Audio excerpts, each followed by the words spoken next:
இன்றைக்கி நம்ம ரொம்பவே ஹெல்த்தியான ஒரு காலை டிஃபன் எப்படி ரொம்ப ஈஸியாக செய்கிறதுன்னு பார்க்க போகிறோம். இது செய்கிறதுக்காக ராகி சேமியா கொஞ்சோண்டு வெஜிடபிள்ஸ் இருந்தால் போதுங்க.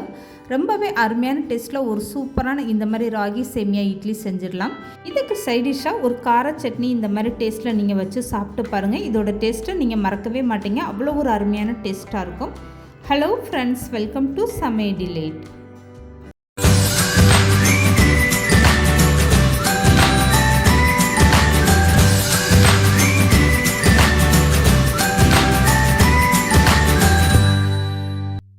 இப்போது ராகி சேமியா இட்லி செய்கிறதுக்காக 2 கப் அளவுக்கு ராகி சேமியா அளந்து எடுத்துக்கோங்க. இதை ஒரு பவுலில் சேர்த்துக்கோங்க. 2 கப்பு ராகி சேமியாவுக்கு 8லேருந்து 9 இட்லி உங்களுக்கு தாராளமாக வரும். இப்போ இந்த ராகி சேமியாவை ஒரு பவுலில் சேர்த்ததுக்கப்புறம் அதே கப்பில் 3/4 கப் அளவுக்கு ரொம்ப புளிப்பில்லாத தயிரை அளந்து எடுத்துக்கோங்க. இப்போ இந்த தயிரை அப்படியே சேமியா கூட சேர்த்துக்கோங்க. ரொம்ப புளிப்பு இருக்க தயிர் நீங்கள் எடுத்துக்கிட்டிங்கன்னா இட்லி ரொம்ப களியாக ஆன மாதிரி ஆகிடும். அதனால் ரொம்ப புளிப்பில்லாத தயிராக எடுத்துக்கோங்க. இப்போ 1/4 கப் அளவுக்கு தண்ணி சேர்த்துக்கோங்க. இதெல்லாமே சேர்த்ததுக்கப்புறம் ஒரு கரண்டி வச்சு இந்த மாதிரி நல்லா கலந்து கொடுத்துருங்க. இந்த சேமியா தயிரோடு சேர்ந்து நல்லா இந்த மாதிரி மிக்ஸ் ஆகி வரட்டும். அது வரைக்குமே நல்லா கலந்து கொடுத்துருங்க. 2 கப்பு ராகி சேமியா எடுத்திங்கன்னா அதுக்கு 3/4 கப் அளவுக்கு தயிர் சேர்த்துக்கோங்க. இது கரெக்டான அளவு. இப்போ கட் பண்ணி வச்சுருக்க வெஜிடபிள்ஸ் எல்லாமே சேர்த்துக்கலாம். ஒரு மீடியம் சைஸ் கேரட்டை நான் சின்னதாக கட் பண்ணியிருக்கேன். இது கூடவே ஒரு பெரிய வெங்காயம், இது கூடவே ஒரு பச்சை மிளகாய், இது எல்லாமே சேர்த்து பொடிசாக கட் பண்ணிவிட்டு இதை அப்படியே இந்த சேமியா கூட சேர்த்துக்கோங்க. இப்போ இது கூடவே கொஞ்சமாக கட் பண்ண கொத்தமல்லி சேர்த்துக்கோங்க. நல்லா பொடிசாக கட் பண்ணிவிட்டு சேர்த்துக்கோங்க.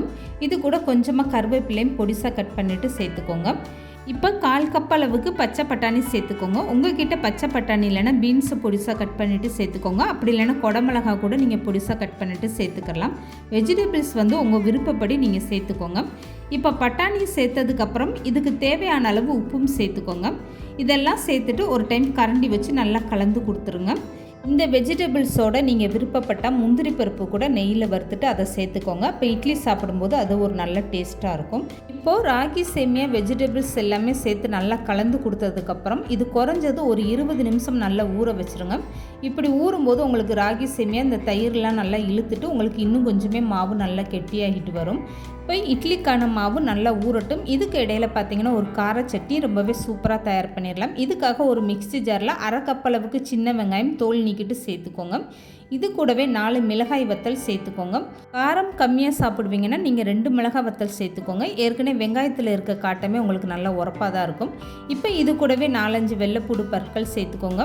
கொஞ்சமாக புளி சேர்த்துக்கோங்க. இது கூடவே இந்த மாதிரி 2 சின்னதாக உடச்ச வெல்லம் சேர்த்துக்கோங்க. இப்போ சட்னிக்கு தேவையான அளவு உப்பு சேர்த்துக்கோங்க. இது கூடவே ஒரு கொத்து கருவேப்பிலை சேர்த்துக்கோங்க. இது எல்லாமே சேர்த்துட்டு கொஞ்சமாக தண்ணி ஊற்றி நல்லா கெட்டியாக அரைச்சி எடுத்துகிட்டு வந்துடுங்க.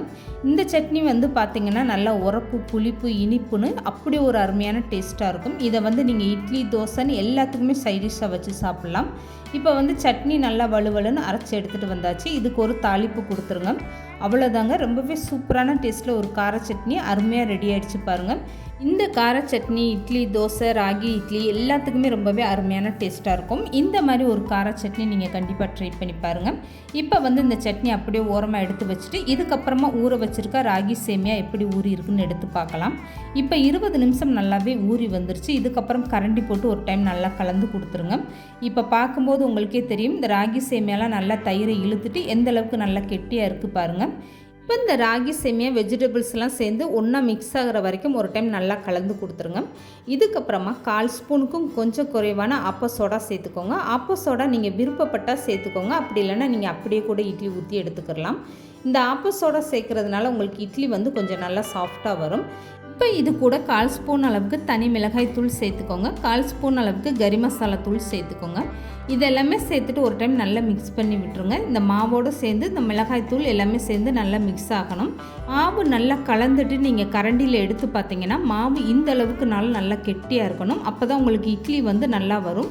ரொம்ப தண்ணியாக இருந்துச்சுன்னா இட்லி உங்களுக்கு களியாக ஆன மாதிரி இருக்கும். அதனால் மாவுக்கு தண்ணி மட்டும் கரெக்டான அளவுகளோடு நீங்கள் சேர்த்துக்கோங்க. இப்போ இட்லி மாவு நல்லா கலந்து எடுத்தாச்சு. இதுக்கப்புறமா இட்லி எப்படி சுட்டு எடுக்கிறதுன்னு பார்க்கலாம்.